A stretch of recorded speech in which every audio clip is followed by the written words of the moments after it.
what's up guys? Welcome to another video. My name's Dylan and I'm a cycling coach at CTS. And today we're going to be talking about how to lose weight for cycling the right way. There are a lot of weight loss strategies out there, and regardless of what they tell you their secret is, the root of why they cause you to lose weight is because in one way or another you're eating less calories than you previously had. This can be hard to maintain though, which is why most people who go on diets fail and regain the weight back. The strategy I'll be going over here has a lot of science to back up its long-term success and is one of the healthiest ways to go about losing weight. On top of all of this, the science shows it can help boost your recovery after a hard workout. I'm talking about understanding the concept of calorie density and utilizing it in your own diet. I'll explain that concept, go into a little bit of science, and then get into some practical tips that you can use to implement this strategy into your own life, so be sure to stick around for that.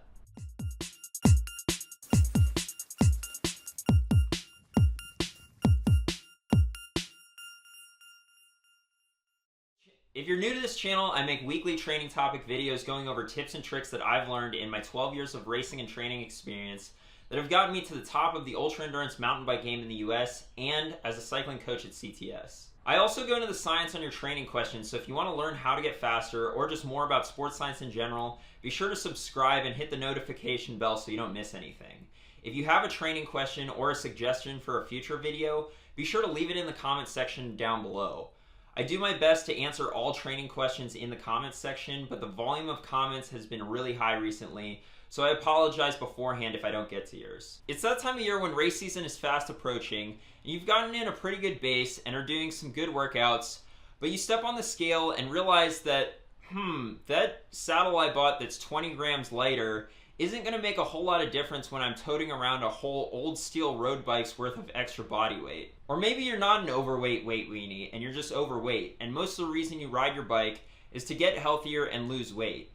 Either way, what I'm about to go over applies to you. Now you may be sitting there thinking to yourself, what is this skinny 20-something who probably has the metabolism of a racehorse going to tell me about weight loss? I looked like him when I was his age and I ate whatever I want. I understand, but what I'm about to share is demonstrated in the scientific literature, not just my own experience. Let's go ahead and jump into some science by starting off with why losing weight can be such a challenge, even as an athlete who trains for hours a week. For starters, it turns out that the weight loss from exercise might be lower than you think. A review on metabolic adaptations to weight loss in athletes stated that low energy intake and minimal body fat are perceived as indicators of energy unavailability, resulting in a homeostatic endocrine response aimed at conserving energy and promoting energy intake. So basically, as you reduce your food intake and get leaner, your body fights back, and this is for a number of reasons, like changes in energy expenditure, mitochondrial efficiency, and circulating hormone concentrations. Alright Dylan, but I don't need a study to tell me that weight loss is hard, okay? All I gotta do is look in the dang mirror when I'm wearing a skin suit to tell me that something ain't working. Just get to what I need to know already. Alright, let's jump into it. The strategy I'm talking about involves calorie density. Calorie density is just as the name implies. How many calories are packed into a certain proportion of food? And calorie density varies wildly. 100 grams of potato chips, which is what someone might reasonably eat in one sitting, if they don't just eat the whole bag, is around 536 calories, while a whole head of lettuce is just 53 calories. Wow, such great insight, Dylan. Potato chips have more calories than lettuce. The point I'm making is that the calories in the food we eat varies dramatically, and if we focus our diet on low calorie density foods, then we don't have to reduce our portion size in order to reduce the calories that we consume, and we can stay satisfied and satiated with the amount of food we eat, and we don't have to starve ourselves.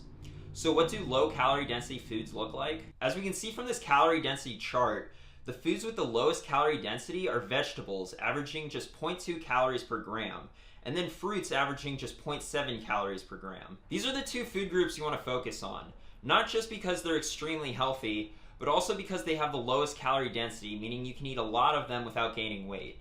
You want to lose weight? Then bump up that fruit and vegetable intake. Okay, so this whole calorie density thing is great in theory, but does it have any science to back it up? Has it been put to the test? A study on energy density of foods' effects on energy intake took 18 subjects and provided them with meals for 2 days during 3 separate testing sessions. In these 3 sessions, the subjects consumed either low, medium, or high energy density or calorie density meals. The results showed that significantly more calories were consumed for the higher energy density conditions, even though the amount of food by weight was relatively similar. Calories consumed were around 1,800 calories for the high energy density group and below 1,400 for the low. And that's the key here with energy density. You don't have to reduce your portion size or starve yourself to lose weight. And 400 calories is the kind of deficit we're looking for to have consistent gradual weight loss. The study concluded that energy density influenced energy intake independent of macronutrient composition, and that subjects reported no difference in feelings of hunger or fullness. Okay, that's great, but that was 2 days of eating. How does eating low calorie density stack up in the long term? A study on energy density's effects on weight change over 6 years took 186 subjects and measured the energy density of their diet. 6 years later, they found that the energy density of the diet had not changed for the individuals, and that a higher energy density was associated with weight gain and a higher BMI.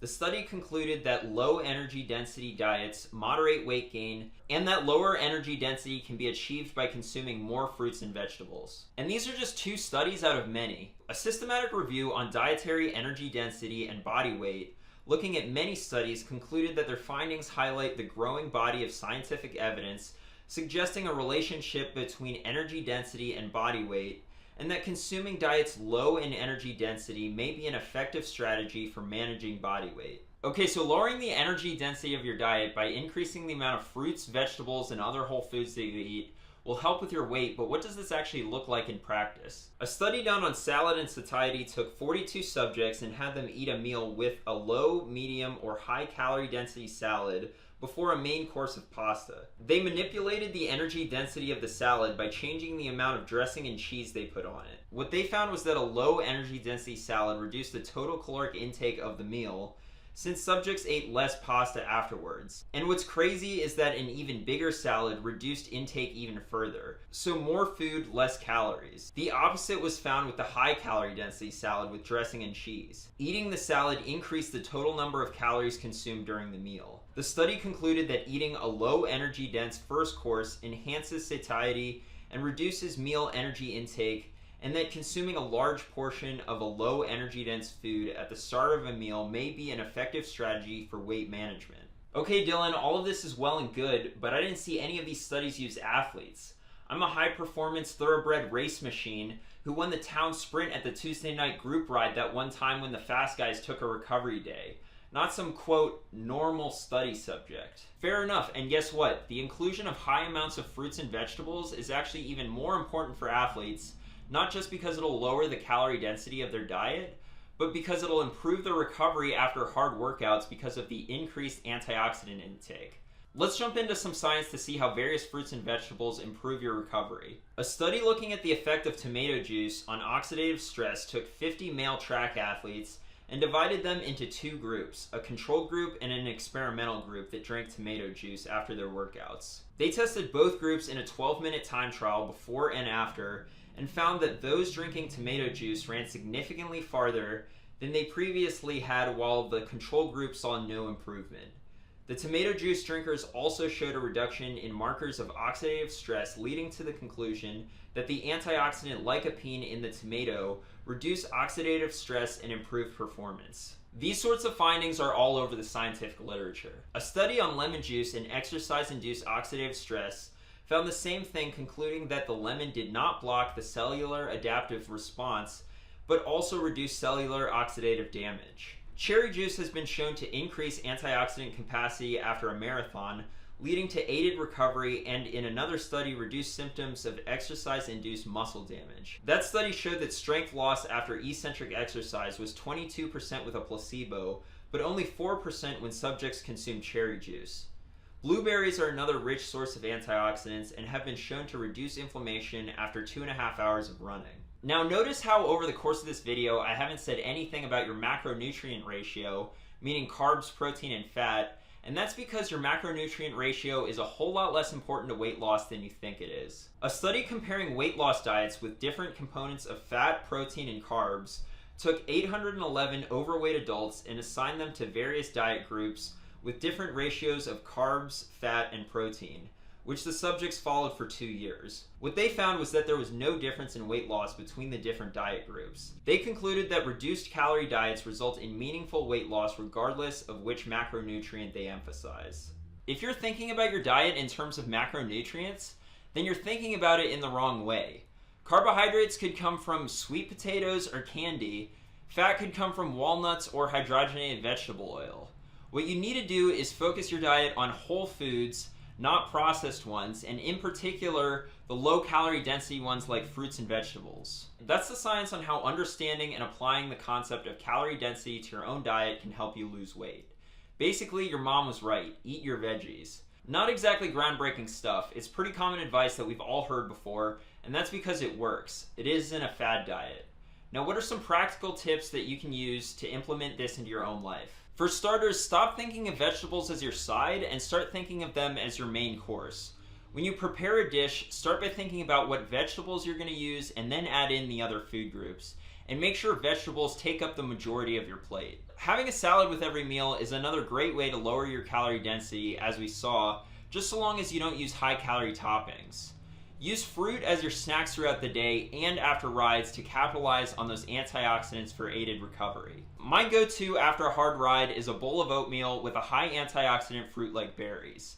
And be sure you stick to whole foods. As we can see, there is a huge difference in calorie density between processed and unprocessed carbohydrates, for example.